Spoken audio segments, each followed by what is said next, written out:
तिकडे ते एक फ्रस्ट्रेशन आहे, ते एक आंतरिक दुःख आहे.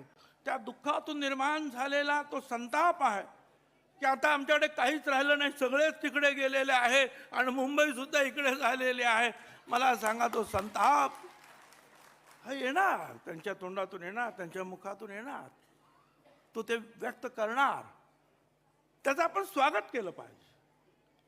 ते जेवढे संतापतील आपण समजलं पाहिजे तेवढं आपली शक्ती वाढलेली आहे.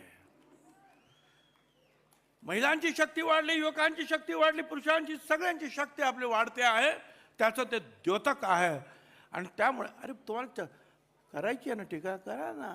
राष्ट्रीय प्रश्न आहेत, राजकीय प्रश्न आहे, येऊन जाऊन ते छगन भुजबळ, ते अजित पवार, ते तटकरे, ते प्रफुल्ल पटेल, काय झालं? विसरा आता आम्हाला, तुम्ही विसरा.